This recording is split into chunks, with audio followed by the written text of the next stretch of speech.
อัศจรรย์ใจแก่ใครแล้วหายถึงเราพระเยซูเจ้าคุณต้องหักเอาพระเจ้า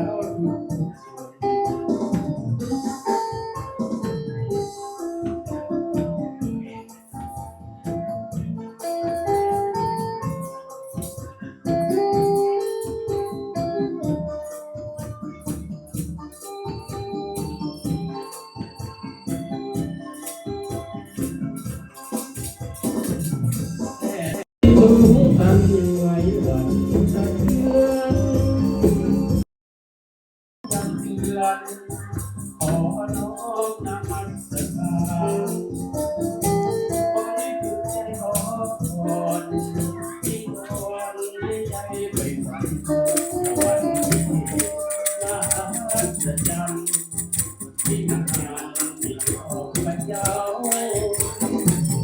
ทำใจให้เขาด้วยกันมาอดพระองค์ทุกคนให้ทอดเจ้าอาจารย์เจ้าดัดใจแล้วหายสุดเจ้าขอวอนพระเยซูเจ้าคุ้มครองกับเขาและของพระเจ้าทุกคน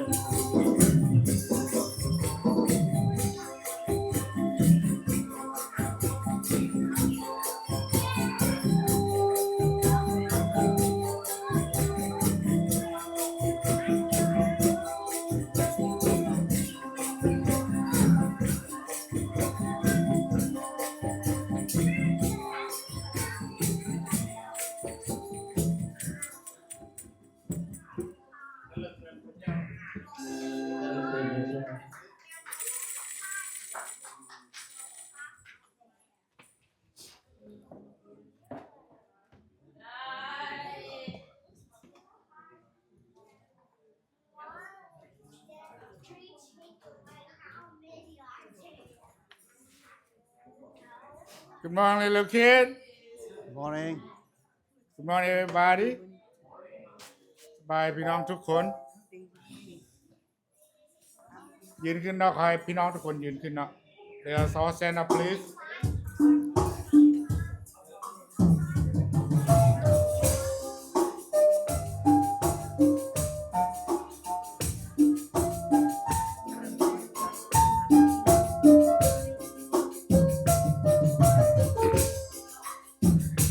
ขอพระพรจากเบื้องขึ้นลงมาให้ใจข้าล้นเรือนลำพานของทุกสิ่งที่ข้าได้มีอยู่รวดพระองค์เป็นผู้ประทานบูชาพระคุณของพระเยซูด้วยขับมองบทเพลงถวายข้ายืนอยู่ถึงศีลบันทงคือพระองค์ผู้หารวมลายในอดีตทรงสอยให้มีใจเดี๋ยวนี้ข้าจึงคงอาศัยขอสุดเมตตาข้าเสมอไปตามจะคอยจนถึงวันตายพระเยซูได้ทรงติดตามอาสาน้ำตาทางไปสวรรค์พระองค์ทรงเป็นวาระใหญ่ให้ด้วยโลหิตราชการข้าไม่มีพระคุณพระเยซูทรงสละพระชนเพื่อไทยขอให้ความดีของพระองค์มีดึงดวงใจ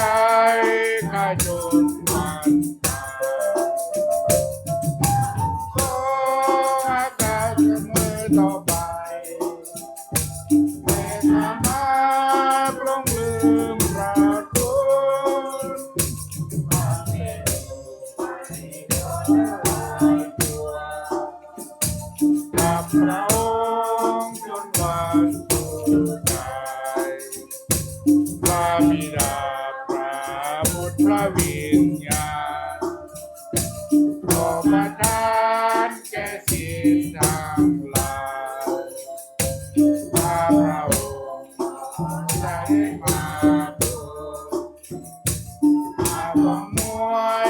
กำลังชีพหาย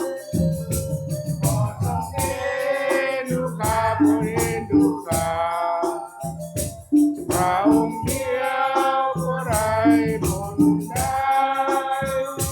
ขอพิจารณาพระองค์เดียวผู้ใดบนได้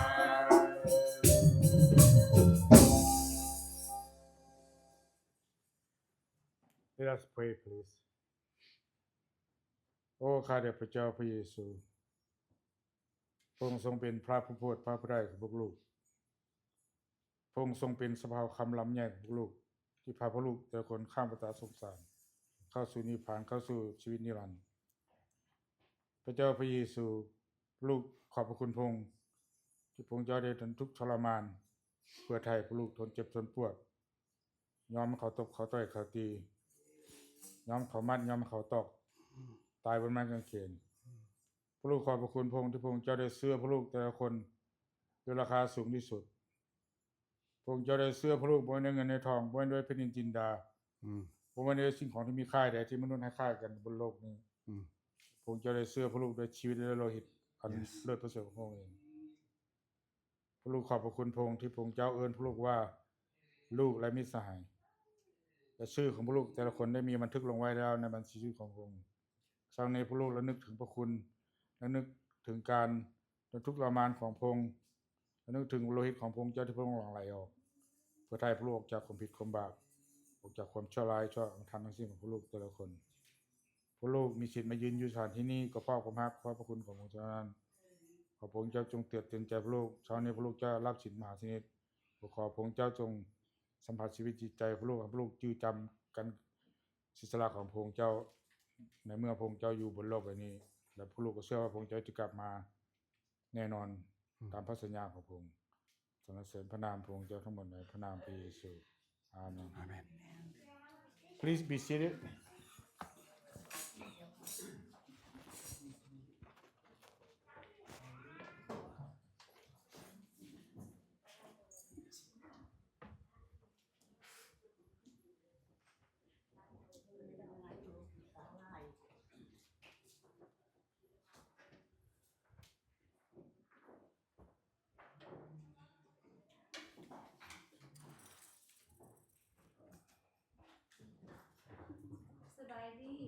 Sawadi.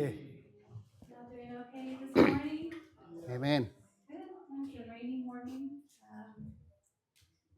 Lord's blessings every day. We're going to sing an English song. This is called The Heart of Worship. This is an old classic. So if you like to sing along, if you want to stand, I know. You just ask, but you can stand if you like. We can worship together.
they have to put on it.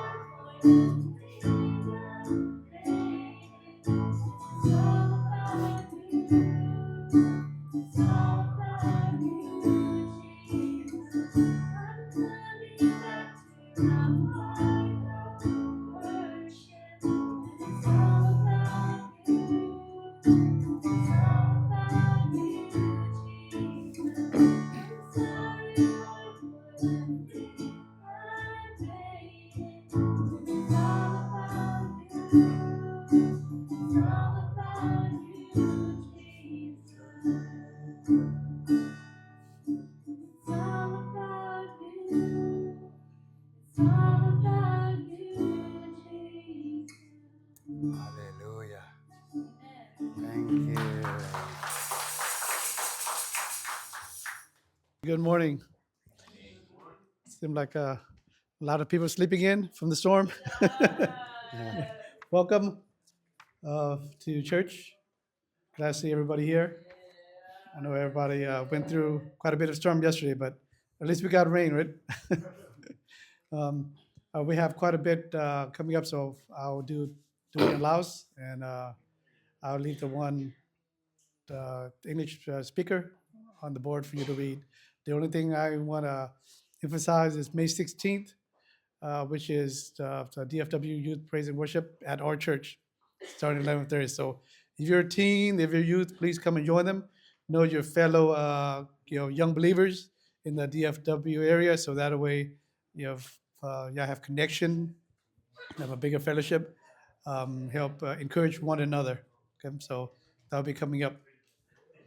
ยินดีต้อนรับทุกคนพวกมีรายการหลายอย่างกับสิมามื้อนี้แม่นเวลากินข้าวกับเฒ่าแก่คำดีเนาะคุณมีสิได้ไปกินข้าวก่อนก็เริ่มมื้อนี้ แล้วก็เดือนหน้าสิบอกว่าผู้ใดสิกินข้าวนำเฒ่าแก่ต่อ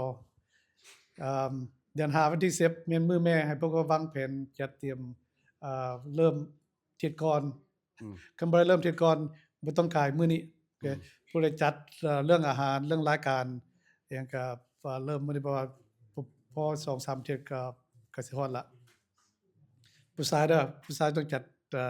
เที่ยวนี้เพราะว่ามื้อพอสิแม่นเดือนหน้าเดือน5วันที่30พ่อแม่ของทัศนีแว่นกับแปลก็ได้จัดวิธีจบโรงเรียนไฮสคูลของลูกสาวทัศนีอยู่โบสถ์พวกเขา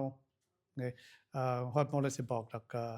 คือว่าสิประมาณตอนสวยตอนแรกนี่ล่ะอยู่โบสถ์พวกเขาแล้วก็กองประชุมหลวงเดือน6วันที่17ใกล้สิมาละจะอยู่เทนเนสซีผู้ใดยังบ่ได้เซ็นเขียนชื่อจดทะเบียนเริ่มแล้วเพราะว่า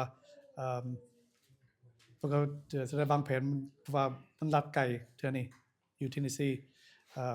ผมเจอคันมีหลายคนไปเซาแวนก็สิดี So again appreciate your welcome here so glad to see you we have a special song and then the Lord's Supper before we dismiss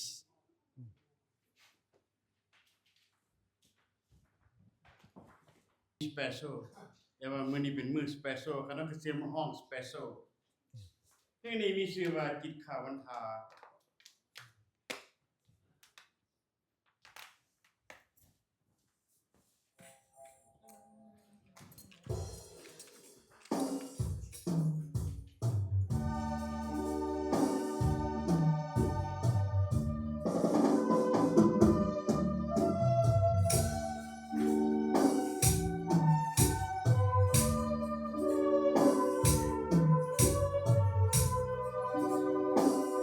เ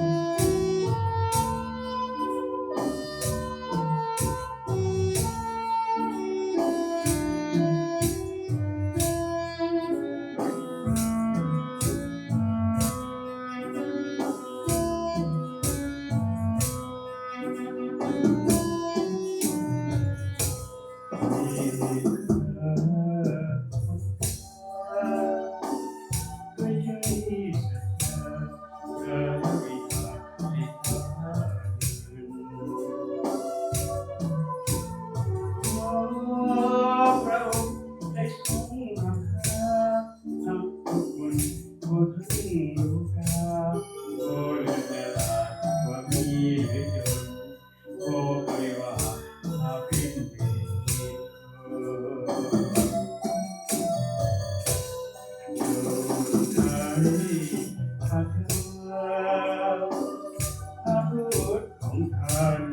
ยอมละสันพระกิตตาเรื่องที่ไว้วางใจแล้วได้พินาศเลยนะเทศว่าอย่าได้สีวีพูดเลยว่าอย่าได้สีวี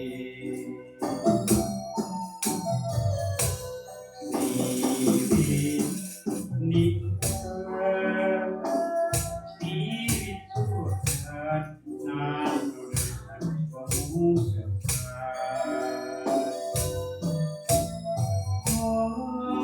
ดังนั้นสื่อท่านวางใจในผู้ไทยผู้พระเยซูชีวิตเดียวบ่มีหน้าใครหน้าเดินในพระเยซู ความรักคือใจจะมายิ่งใหญ่เหมือนบุตรไทยทรงรักโลกา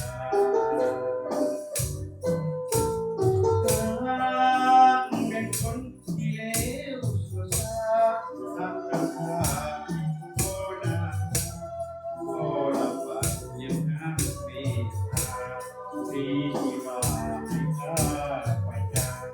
ให้เห็นธรรมของข้าบิดา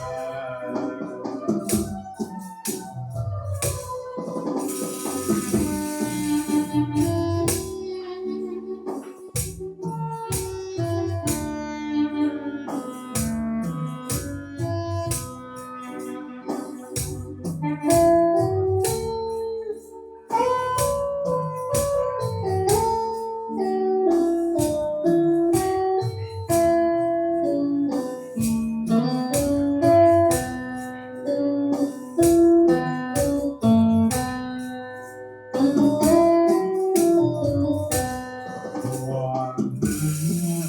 ยืนใจจะมายิ่งใหญ่เหมือนบุตรไทยทรงรักโลกาหากเป็นคนที่เลวสัวซาทำกับข้าบุโบนาโอละบายังหักเมตตามีชีวาให้ข้าประชาให้เห็นธรรมของข้าบิดา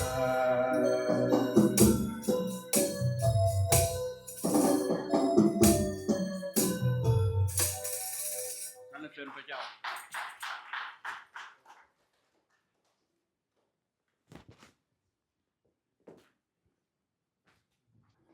Wow.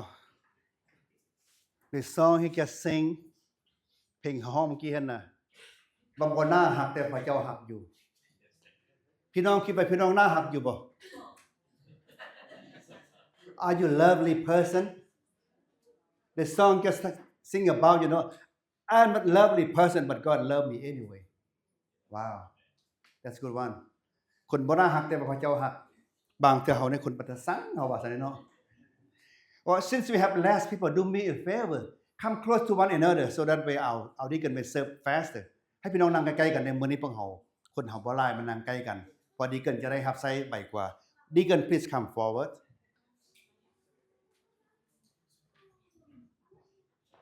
พี่น้องอย่ามานั่งใกล้ๆกัน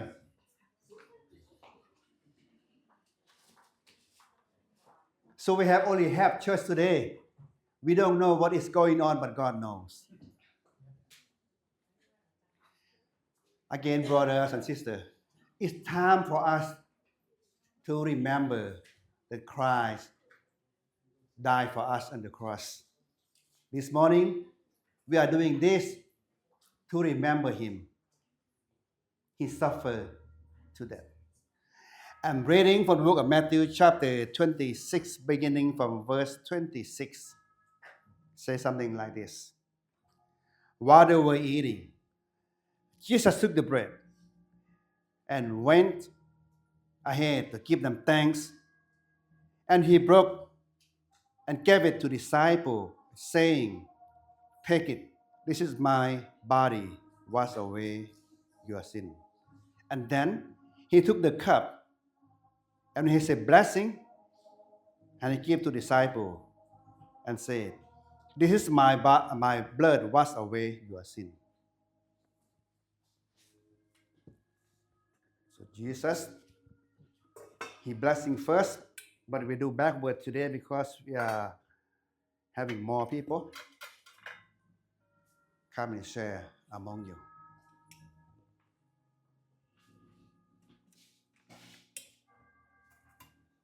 Go and share among you.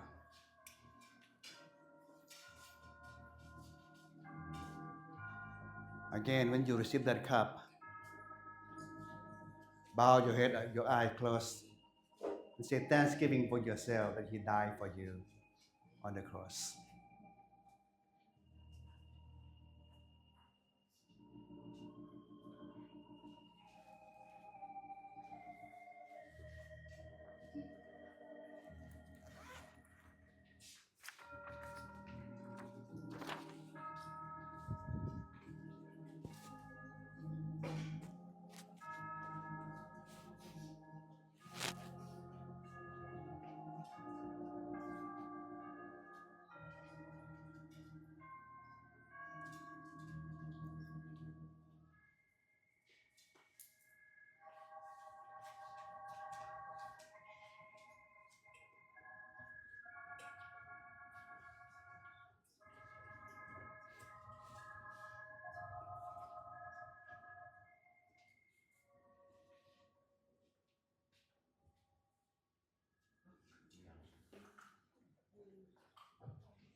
Lord Jesus, we thank you so much for dying for us on the cross. This bread represents your broken body, and this cup represents your blood to wash away our sin. So this morning, we are taking these in the name of the Father, the Son, and the Holy Spirit. Let us eat and drink together.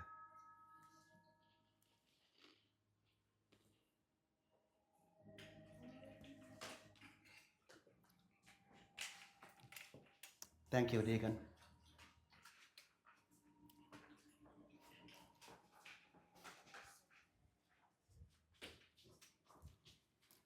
All right, the children will go to their rooms.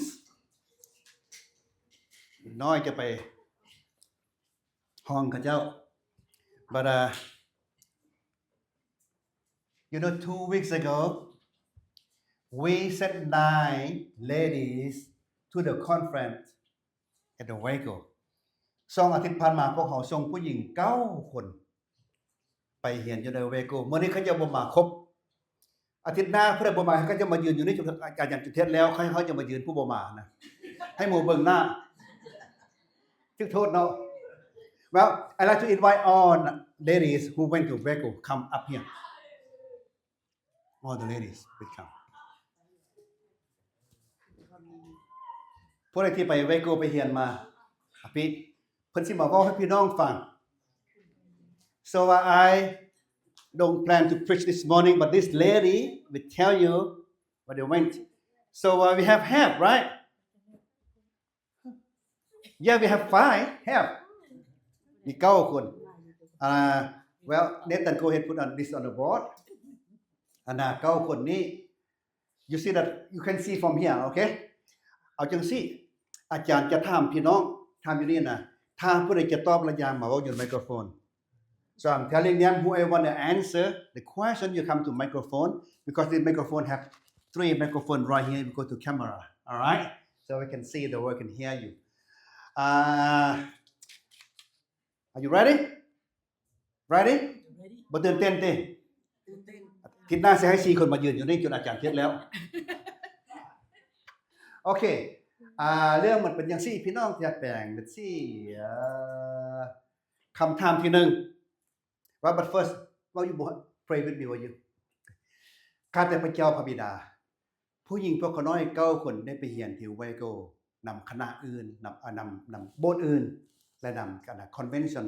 มาตอนนี้พวกเขาเจ้าจะมารายงานจะมาเว้าให้พวกน้อยฟังว่าพวกเขาเจ้าได้เรียนรู้อย่างใดและจะนำมาใส่โบสถ์ได้อย่างใดข้าแต่พระเจ้าต่อไปนี้ขอทรงนำพวกน้อยขอทรงนำสตรีเหล่านี้ให้พวกเขาเจ้า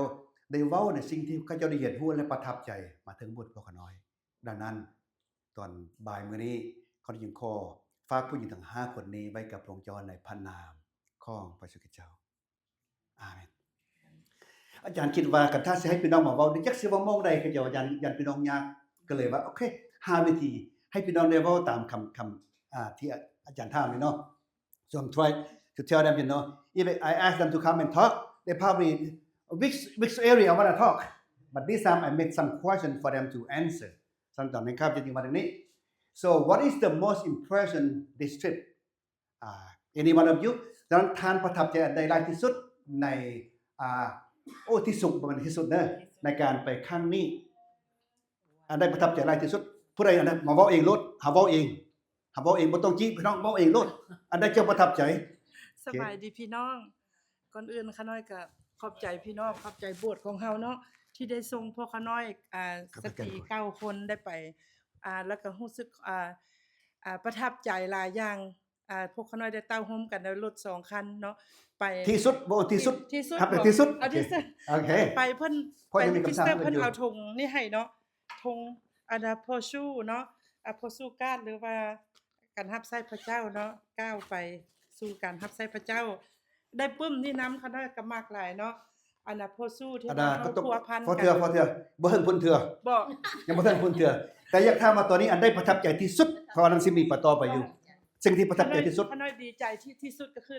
ได้มีโอกาสได้ใช้ชีวิตร่วมกันกับเอ้ยน้องข้าน้อย9คนเนาะขอบคุณพระเจ้าแล้วก็ได้เรียนพระคำพระเจ้าแล้วก็โฮเทลงามที่สุดคอนเวนชั่นก็เป็นระเบียบที่สุดขอบใจพระเจ้าประทับใจโอเคผู้อื่นประทับใจอย่าได้เชิญข้าน้อยประทับใจที่ว่า Women Annual Meeting บ่แม่นแต่ผู้หญิงคู่ไปคู่มันไปหมดทุกคนผู้ชายกับผู้หญิงคู่มันมีหลายๆชนชาติชนเผ่ามันมีจีนมันมีเวียดนามมันมีกัมพูเดียนมันมีทุกชาติเลยนะอัลจีเรียเม็กซิกันแต่ว่าผัวเมียหมดผัวเป็นผู้ขับรถเมียเป็นผู้ไปอันนั้นเป็นสิ่งประทับใจที่สุดข้าน้อยคิดว่ามีแต่ผู้หญิงแต่ว่ามีผู้หญิงคู่ไปคู่มันอ้อมนั้นบ่อังกฤษนำได้นึงให้พี่น้องบ่ฮู้ภาษาลาวกันดีว่าอังกฤษบ่ได้ Todd you want to come translate for us Todd translate the most important part in English translator translator please ถ้าบอกว่ามื้อนี้ว่าเพิ่นอะไรสิ่งที่ประทับใจที่สุดนั่นนะโอเคเพิ่นบอกว่าเมื่อกี้the one thing that impressed me most was there were quite a bit of other nationalities who attended Vietnamese Hispanic all from the world also their husband went there as well not just the women all right okay ผู้ต่อไปได้ยังประทับใจเชิญสบายดีเนาะข้าน้อยซื้อแหลมทองกระไดเนาะมันง่ายเพราะว่าข้าน้อยดีใจที่ว่าพระเจ้าเพิ่นได้นำพาพวกข้าน้อยเป็นผู้หญิงแต่พระเจ้าให้เกียรติลูกผู้หญิงว่าสิซะเพิ่นได้นำพาให้พวกข้าน้อยนี่ได้ฮู้จัก และให้พวกเขาน้อยได้ไปรับใช้น้อยหนึงเขาน้อยก็ดีใจ Amen น้อยหนึงเท่าเส้นผมเขาน้อยก็ดีใจที่เพิ่นให้พวกผู้หญิงได้ไปฮู้จักกับบัญญัติของพระองค์คือแนวใดแล้วขอให้ผู้หญิงทุกคนต้องให้มีจิตใจมั่นคงอยู่ในพระองค์ Alright บ่ให้ไปทางอื่นบ่ให้หลงไปทางอื่น โอเค บ่ให้เชื่อในพระคำของพระเจ้าเนาะก็น่าขอขอบใจ โอเคทุดแปะ The one thing that I'm most impressed about was just giving the opportunity for the women to attend. Focus on the women only. That I'm able to be part of it. Just a smaller thing, even a piece of my hair. I was so blessed just being there. เว้าอีกเทื่อนึงถ้าบ่มีหยังประทับใจก็บ่ต้องเว้าเข้าใจบ่ If you have nothing to impress you don't have to talk but you have something to impress your heart you come and talk Well it's good Any impression Someone sing on the way. For me, what impressed me is that us all lady gets along. That's what impressed me. And we share each other and love each other. That's Wow. what impressed me. I'm talking about our ladies right Yes, our Wow. ladies. Yes. Woo. Give them a hand will you Okay Anyone else มีผู้ใดบ่ Okay So if you don't we have next question ไปลาว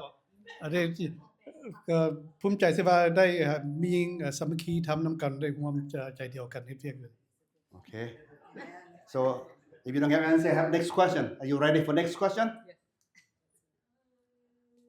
What is the most difficulty for the trip How will you fix it อันใดยากที่สุดในการไปประชุมครั้งนี้และเทื่อหน้าจะเฮ็ดจังได๋ให้ดีกว่าเก่าได้ยากที่สุด อันยากที่สุดแม่นเวลา เวลา stop by too many places and wait too long and we be patient too Alright Okay เฉพาะยากเขาน้อยเนาะเขาน้อยยากเรื่องภาษาเพราะภาษาอังกฤษเขาน้อยก็บ่ได้หั่นน่ะเขาน้อยได้แต่ภาษาลาวแต่ว่าคนที่ไปนํกันอยู่หั่นมันทุกภาษา Oh แล้วก็เข้าใจนํแต่ภาษาลาวแต่ขอบคุณพระเจ้าพระเจ้าให้มีกลุ่มของสตรีเป็นผู้หญิงทั้งก็เข้าใจเพราะว่ามีผู้สวยเพราะพระเจ้าเพิ่นนำพาทุกสิ่งทุกอย่างบ่มีสิ่งใดสิยากสำหรับพระเจ้า Amen ขอบคุณ Alright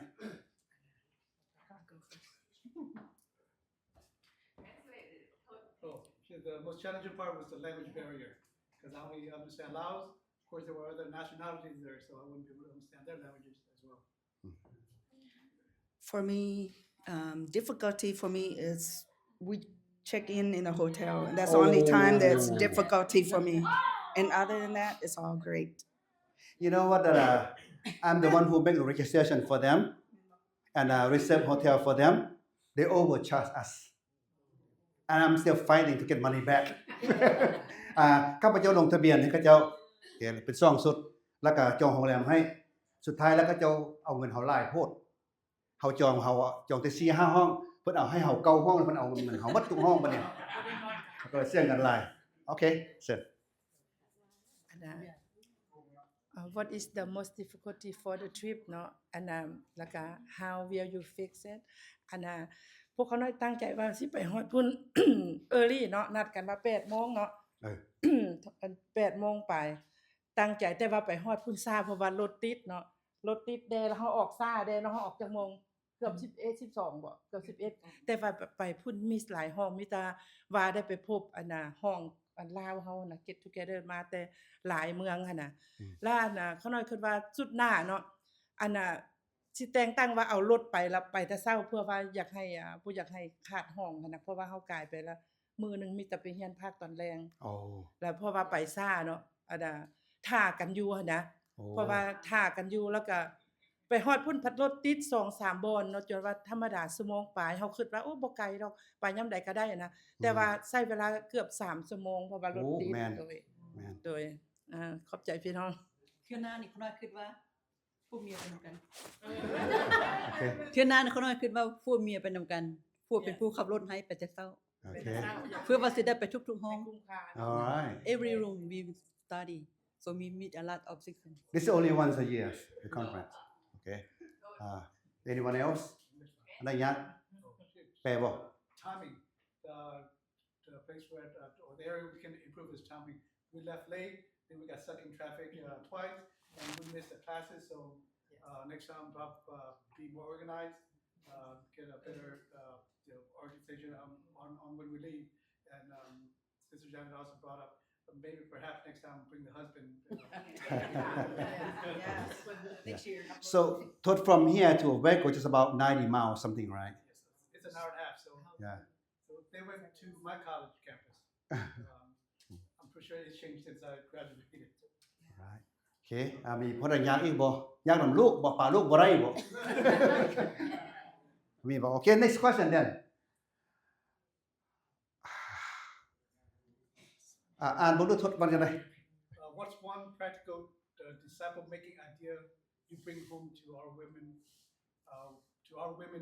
ministry? ท่านจะนำเอาความคิดอันใดมาเป็นการปฏิบัติในคณะสตรีของโบสถ์เฮา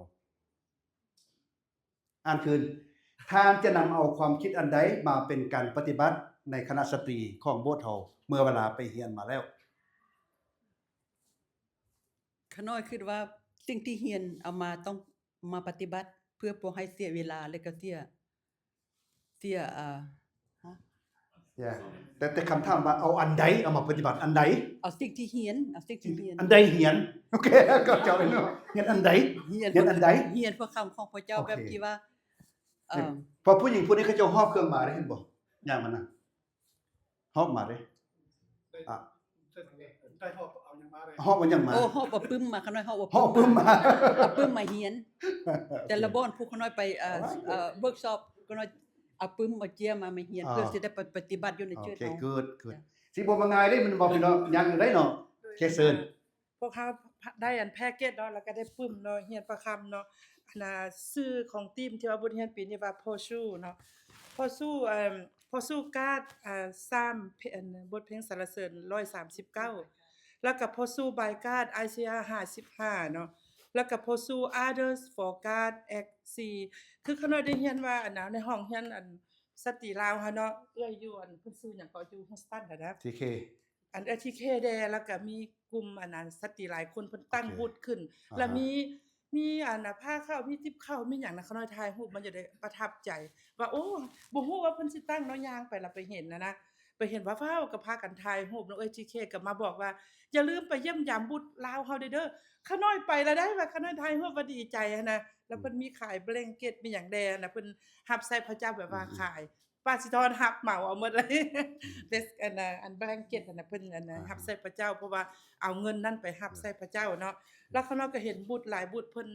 ตั้งขึ้นมาแบบว่าการอันรับใส่พระเจ้ามีหลายอย่างตัวนึงเฮาสต็อปไว้คือบอนเกิบเนาะเกิบเก่าที่ว่าเฮาบ่ใส่หรือยังดีอยู่เฮาอยากโดเนตนะข้างน้อยก็เอามาเนาะคืออันน่ะเอื้อยคนลาเพิ่นว่าในห้องนั้นว่าเฮาต้องพัวพันซึ่งกันและกันคือกันกับดอทนี่ล่ะคือโปรตุเกสคือเฮาก้าวไปรับใส่พระเจ้าพัวพันติดพันกันคือเฮาไปปีละเทื่อข้างนอกก็บ่ได้ไปหลายปีแล้วไปเทื่อเดียวเทื่อนี้เทื่อที่2เนาะข้างนอกเห็นแล้วประทับใจข้างนอกก็อยากไปอีกปีสิมานะแล้วก็ได้หลายอย่างได้เรียนหลายอย่างอยู่ในปึ้มนี่แต่ว่าบ่ได้เข้าห้องเพราะไปซ่าเนาะขอบคุณพี่น้องอาจารย์บางทีคำถามบ่เคลียร์บ่ อาจารย์จะถามว่าเอาความคิดอันใดมาใส่ในสตรีของโบสถ์เฮาก็คือพัวพันกันติดพันกันโอเคใกล้ชิดกันฉะนั้นน่ะแต่บัดนี้ช่วงพี่น้องแม่ไปตลาดมาเอาหยังมาสู่ลูกกินแด้นะแม่นบ่เจ้าไปตลาดมาเจ้ายังมาสู่กินแด้คือสมมุติกับข้าพเจ้าไปตลาดมากับบ้านบ่มีหยังกินแม่นบ่ดังนั้นบ้านเขาไปตลาดมาต้องมีอันกินตอนนี้ไปเรียนมาแล้วเสียยังมาสู่พี่น้องนะถามโอเคมีหยังอีกบ่ผู้ใด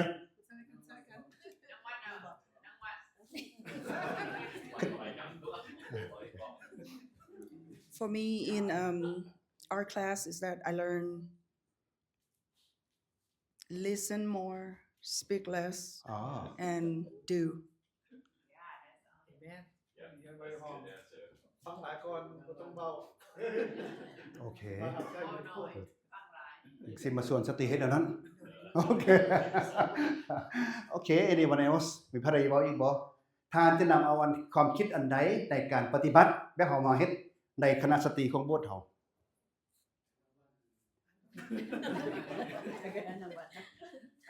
บายดีพี่น้องก่อนอื่นข้าน้อยก็ขอขอบใจพระเจ้าที่พระเจ้าให้พวกข้าน้อยได้ไปเต้าโฮมกันเนาะสิ่งที่ข้าน้อยอยากเอามานำใส่โบสถ์เฮาก็คือความรักของพวกเฮามีอยู่แล้ว แต่ว่าพวกข้าน้อยอยากให้มีเพิ่มขึ้นอีก เอเมน ขอขอบใจ อันนี้เพิ่นว่าเก่าถึงบนขัน บางเทื่อเขาเก่าเจ็บเขาลักอันนั้นขันลังเก่าท้องบ่ได้เด้มันเก่าถึงบนมันขัน Okay, next question ทดอ่านบังดู WM, you always connect missions and discipleship.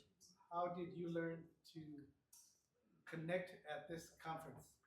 คณะสตรีจะออกไปประกาศสร้างสาวกทั่วเท็กซัสและทั่วโลกสำหรับทานได้เรียนอันใดในการไปประชุมครั้งนี้ พวกเขาน้อยไปเรียนเรื่องประชุมเรื่องนี้แบบที่ว่าเป็นมิสชั่นหรือว่าเป็นผู้ที่ออกไปปรับเอาประกาศทั่วประกาศอันนอกประเทศจะไปประเทศใดก็ได้แต่ว่าคันไปได้ก็ไปคันบ่ไปได้ก็เอาเงินแบบที่ว่าช่วยเหลือผู้ที่ไป ว่าจังได๋ก็บ่ใหม่ให้เอาเงินช่วยเหลือเพิ่นในการไปในการใช้ พี่น้องได้เงินบ่ เนาะ ว้าว อันนั้นเลยมึงเพิ่นสอนกันนะ แบบที่ว่าเฮาบ่ได้ไปเฮาต้องเอาเงินไปช่วยเพิ่น ฮะอ้อนวอนเพื่อเพิ่น อ้อนวอนเพื่อเพิ่นอ้อนวอนเพื่อเพิ่นเพื่อบ่แม่นแต่เพื่อแต่คนลาวเพิ่นบอกว่ามันมี Nigeria African แล้วก็มีจีน China มีโกเรียมีทั่วโลกเลย โอเค แต่ว่าเฮาอธิษฐานเพื่อเพิ่นเพื่อว่าเพิ่นเรียนเพิ่นอยากเรียนพระคัมภีร์เพิ่นอยากเต้าโฮมกันมีดิ่งเรื่องเรียนเรื่องราวของพระเจ้าแต่ว่ามันเป็นไรก็เพิ่นบ่ให้เรียนก็เจ้าเรียนอยู่เบสเมนต์เรียนอยู่กองดินเพื่อว่าย่านคนมาจับเพิ่นต้องได้เรียนยากแต่ว่าขอบคุณพระเจ้าเฮาอยู่อเมริกาเฮาเรียนได้ทุกที่ทุกบอนอธิษฐานได้ที่ทุกบอนแต่เฮาต้องได้เอาใจใส่ตื้มอธิษฐานเพื่อเพิ่น alright ทด well One thing our focus was on missions, that they encourage the ladies to go on a mission trip if possible, and if you're unable to, you can support those who are going to the mission field with prayer and also financially. Because over there, they don't really have the freedom to worship. They have to do all the Bible study on the ground or even in a cave underneath somewhere, being from the government. Here, we're able to worship freely. มีพอได้อีกบ่บ่เป็นหยัง next question ทด Did you meet any women from other churches that encouraged you? What did they share? ท่านได้พบกับสตรีโบสถ์อื่นเฮ็ดให้ท่านอยากออกไปประกาศบ่ลาวเว้าได้กับท่าน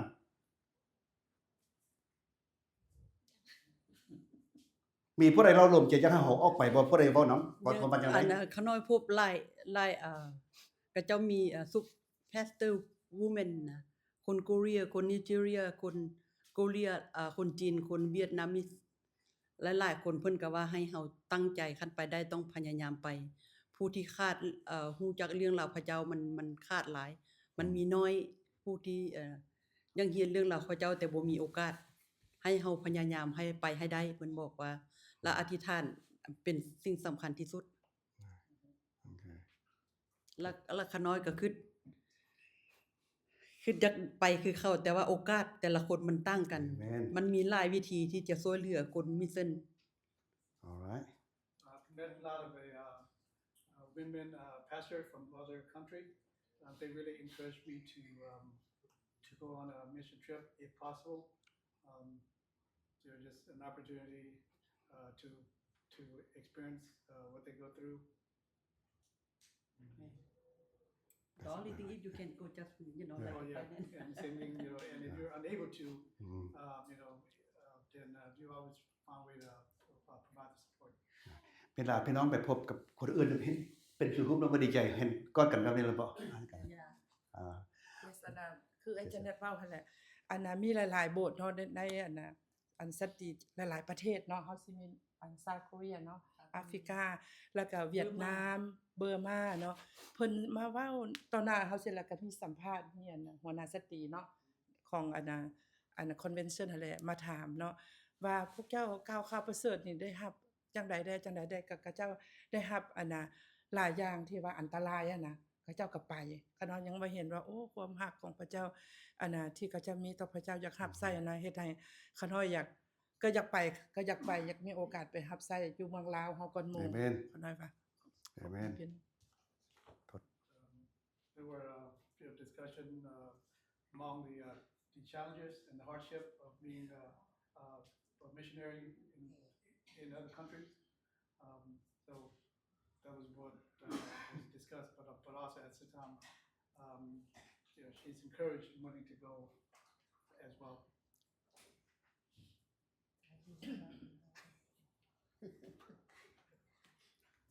คืออันสมพรกับเจเน็ตเว้ามาเนาะแล้วขน้อยประทับขน้อย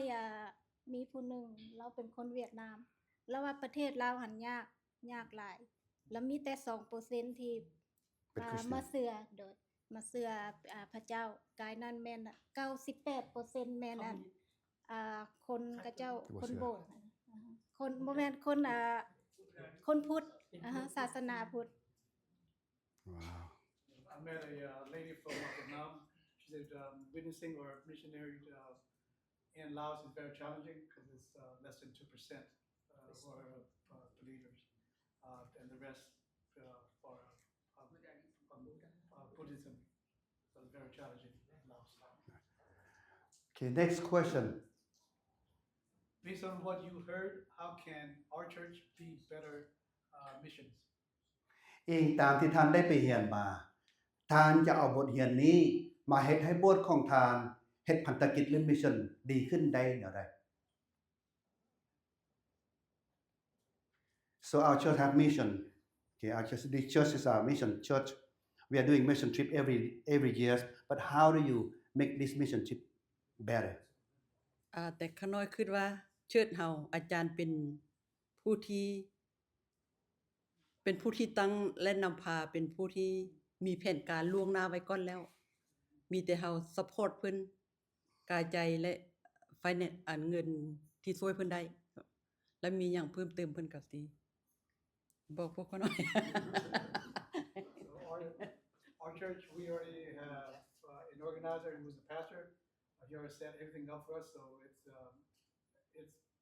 fairly easy. We can always provide support or go with the plan that's already been set at our church. I want to let you know that this FLBC church built 2 churches in Laos, in southern of Laos. Church finished, but not like this, okay, smaller. But second church now are asking for a cover the ceiling because in the summertime it's too hot. And the floor is concrete, that is too rough for right now. They are asking us to support them, to help them to finish this. I want to let you know this. Go home and pray about this. I always say, that we only buy material for them. They do the labor. So I do not know how much it costs. พี่น้องที่หาแปลงโบสถ์หลังนี้นะพวกเขาได้ไปปลูกโบสถ์อยู่ประเทศลาว2โบสถ์2โบสถ์ได้โบสถ์ที่1แล้วไปเรียบร้อยโบสถ์ที่2คิดว่าตอนนี้แล้วประมาณ 90% เพราะว่ายังเพดานกับพื้นเพิ่นขอมาว่าอยากให้แล้วซะเพดานกับพื้นเพราะว่าเดี๋ยวนี้มันร้อนหลายคันถ้าบ่มีเพดานมันร้อนเด้แล้วกับพื้นพวกเขาให้พี่น้องคิดว่าเอาไปบ้านอ้อนวอนเบิ่งว่าพวกเขาส่วนตัวเขานะเขาจะซอยยังเพิ่นได้แด่โบสถ์เขาจะซอยยังเพิ่นได้แด่ให้พี่น้องฮู้ว่าอันนี้เป็นมิชชั่นที่พวกเขาจะเฮ็ดอยู่ในเมืองลาวแล้วกับคือถ้าพี่น้องจะซอยมิชชั่นดีขึ้นได้ For me is I think you should go see it yourself like when pastor go to Laos or Thai and if you can't just donate your money or pray for him and pray for all of us. That's all I have to say. Okay, thank you. คันเป็นไปได้ไปเฮ็ดเวียกกับนำอาจารย์อยู่ลาวแล้วไปเห็นกับตายังสิฮู้คันไปบ่ได้ก็มีวิธีอื่นก็เว้ามาล่ะ ตามความเข้าใจของขน้อยเนาะแต่ว่าอันใดก็อยากให้บ่ว่าแต่สติบ่ว่าแต่ไผก็แล้วแต่อยากให้สมานสามัคคีรักซึ่งกันและกันเข้าใจซึ่งกันและกันเห็นหัวอกที่ว่าความทุกข์เป็นจังได๋แล้วความจนเป็นจังได๋ฮักสิฮู้จักว่ามันเป็นจังได๋มันความยุ่งยากแล้วฉะนั้นจังว่าอยากให้พวกเฮาสมานสามัคคีกันถ้าว่าสมานสามัคคีกันแล้วทุกสิ่งทุกอย่างก็สิดีขึ้น เพราะว่าเฮาต้องมีการที่ว่าเฮาสิเฮ็ดหยังก็ต้องมีวางแผนการว่าปรึกษาอาจารย์พวกเขาน้อยอยากเฮ็ดจังซั่นจังซี่สมควรให้เฮ็ดจังใดแล้วอาจารย์เพิ่นแนะนํพวกเฮาก็เป็นคนเฮ็ดตามอาจารย์ตามเขาน้อยเข้าใจ อันนั้นในคำถามนี่เนาะขาน้อยคือถึงปีกายเนาะพวกขาน้อยเมื่อลาวแล้วก็ทางโบสถ์เฮาได้ซอยเฮ็ดห้องน้ำเนาะให้โบสถ์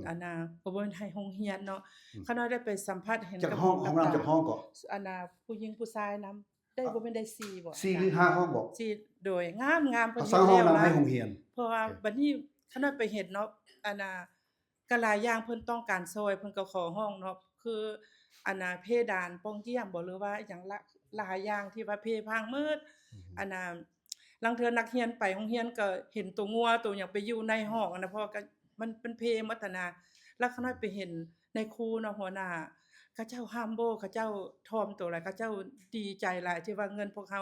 ทางโบสถ์พวกเฮาได้ส่งไปหั่นน่ะแล้วขาน้อยระลึกถึงว่าปีสิมาหรือว่าคันเฮาได้มีโอกาสอาจารย์ได้ไปอีกขาน้อยยังพี่น้องอ้อนวอนเพื่ออยากได้ซอยโรงเรียนนี่ตึมพระเจ้าอวยพรพี่น้อง อะไรอยากให้พี่น้องเข้าใจว่าบ่มันเฮาไปใช้เงินซื่อๆเด้ไปจ่ายเงินนะเฮาไปเว้าเรื่องพระเยซูจุดประสงค์ของเฮานะคือแสดงความรักของพระเยซูให้กับเจ้าได้เห็นว่ามื้อนึงก็จะเชื่อพระเยซูเขา so the purpose on mission trip to share the gospel okay but we give material first so that way we have a better communication with them so if you give nothing communication just maybe cut off so we got to keep things first and communication continue after that ฉะนั้นพวกเขาไปนะเพื่อเขาไปซอยเขาเจ้าเมื่อเวลาได้ไปซอยเขาเจ้าแล้วเขาเจ้าก็ฟังเฮาเว้าเรื่องพระเยซูให้พี่น้องเข้าใจ Anyone else ทดแปลงเพิ่นเว้าเมื่อกี้บ่ได้แปลบ่ Last year, one of the mission was to build a restroom at the school, and there was saying sometimes you walk in the school and you see some cows, water buffalo inside the classroom, but unless you go there and experience it, it will be a little bit difficult. So knowing that they need all the help that we can get, rather than just go in there and providing help, we also be able to let them experience the love that we have of God. Go ahead, give the next question, Todd. If you could give every lady in our church one challenge from the conference, what would it be? หากท่านจะท้าทายคณะสตรีโบสถ์เฮาอันใดอันหนึ่งอันเดียว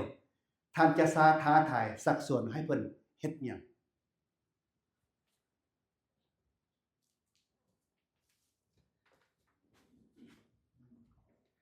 ขาน้อยคิดว่าเว้าคุมอื่นนี่มันบ่มีหยังที่ว่าเป็นที่เฮ็ดแจ้งมีแต่ว่าปฏิบัติสิ่งที่เจ้าเข้าใจ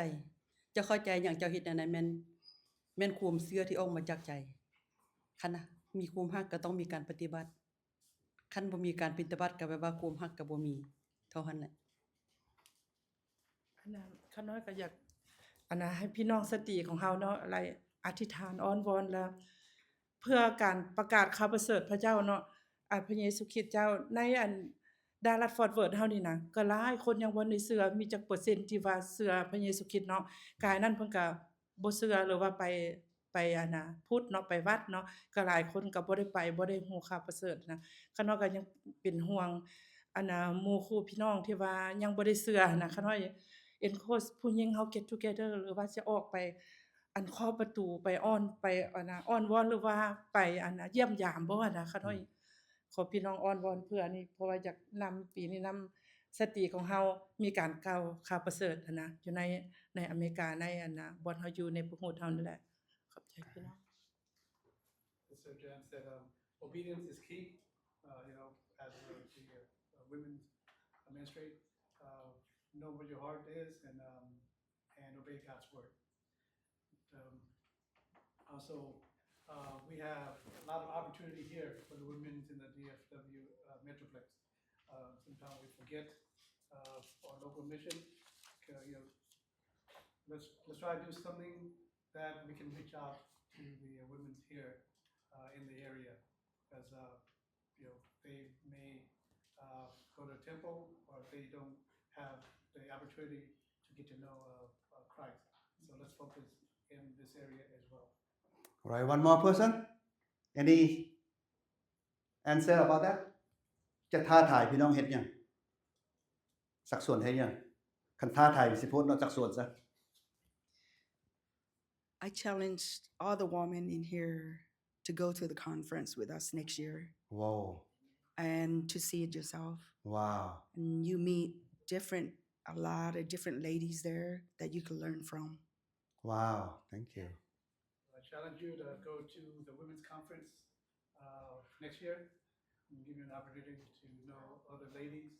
and to learn from one another. แปลลาว I just kept it very English. แล้วก็ไปทุกสตรีเนาะพี่ดาไปประชุมร่วมกันได้เรียนรู้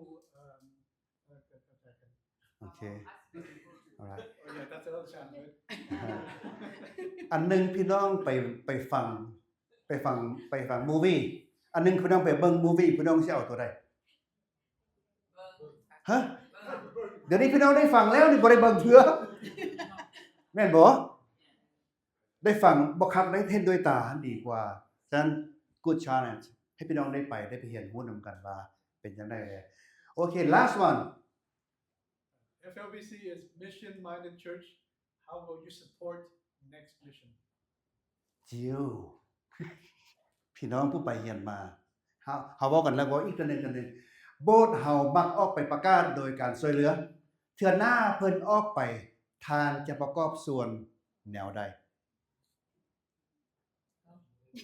This is your commitment สำหรับคำน้อยถึงคำน้อยบ่ได้ไปแต่คำน้อยก็จะอธิษฐานเพื่อ Amen โดย As for me, if I don't go, then I'll อันนั้นถ้าว่าพวกเฮาบ่ได้ไปก็อธิษฐานเพื่อเนาะคือน้องวานว่าเนาะแล้วก็มีปัจจัยเงินเนาะถ้าเฮามีพระเจ้าเว้าในจิตใจของเฮาว่าบ่นั้นบ่นี้อาจารย์เฮาไปหรือว่าบ่ไหนเพิ่นมีการรับใช้เนาะเฮาบ่ได้ไปเอาอ้อนวอนเพื่อแล้วก็พระเจ้าสิเว้าในจิตใจเฮาดอกสมควรให้เท่าใดซอยเท่าใดนะแล้วก็ขอบคุณพระเจ้าเนาะ Amen I will help support financially, whether it's a lot or little. I will provide that support.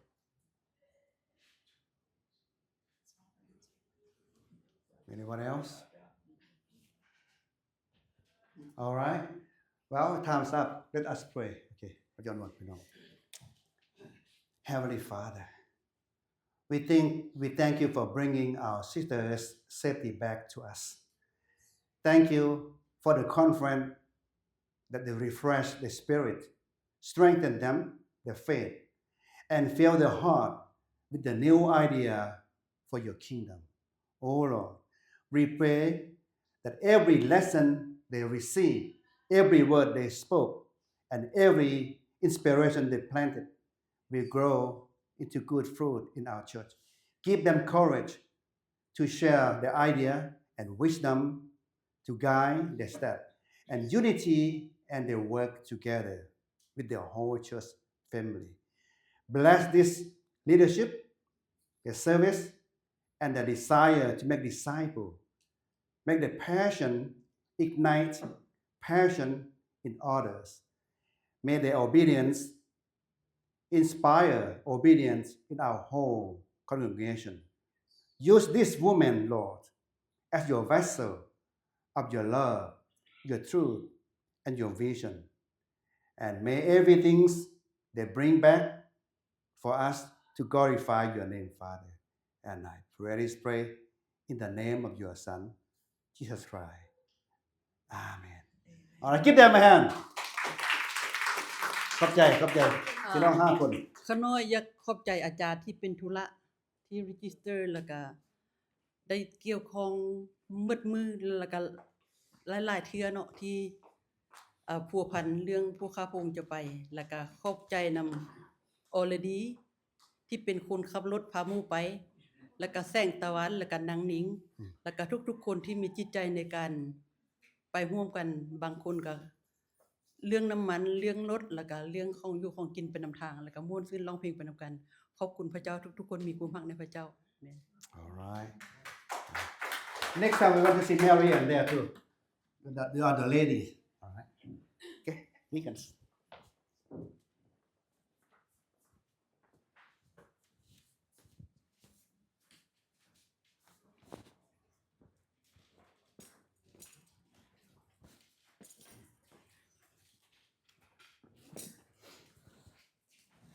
น้องเทียนและการถวายทรัพย์นะน้องอธิษฐานซึ่งน้องเข้าใจกันอธิษฐานน้องก็ได้ทุกคนเจ้าพระบิดาขอบคุณพระเสริฐพงศ์ที่ได้ที่มาขอรู้และขอมาในวันเสาร์นี้ขอบคุณพระเสริฐพงศ์ที่หมดของเราได้มีส่วนร่วมในมิชชั่นเป็นมีอยู่ในวิถีให้ชีวิตเราดีโควิดมันพาทุกคนเลยมีที่ใจหาวันในปีต่อไปคุณสรรเสริญของในวันเสาร์นี้ที่คงได้ให้สิ่งอย่างที่โควิดนี้ที่มีอยู่มีใช้มีเวียดนามอยู่ที่อยู่ในโลกนี้มาขอบคุณสรรเสริญของของผมได้นำพาในการถวายทรัพย์ในวันเสาร์นี้ด้วยให้พวกลูกถือได้ถวายให้กับคืนหลายร้อยโตพันโตกับคงดูคำว่าขัดแย้งมีไว้ภายใต้การทรงนำที่ผ่านมา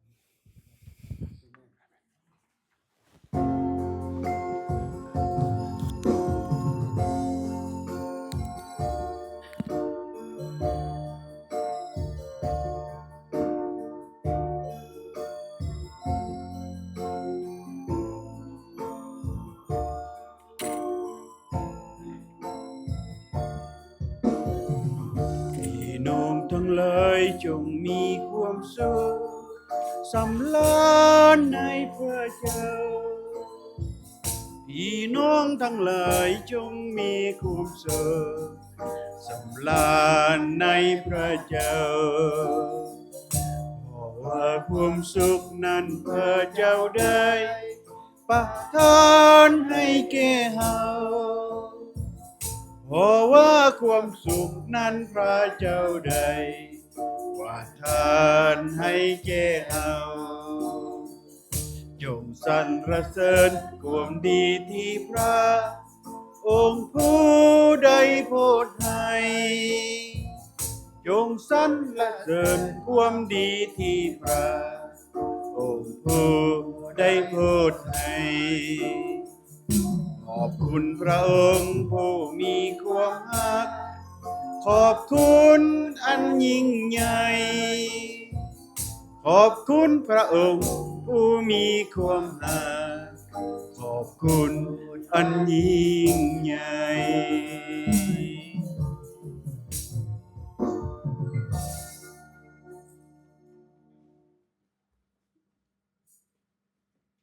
So the women being challenged, so I also want to challenge the church as well. Remember to bring any lightly or gently used traditional clothes if you're not using more to the church, so then other ladies can borrow it during our special time as well. So, because Mother's Day is coming up, so I'm pretty sure there's some ladies in here who want to wear maybe some traditional clothes, so they can do some photo ops with the other ladies. So, but that's optional.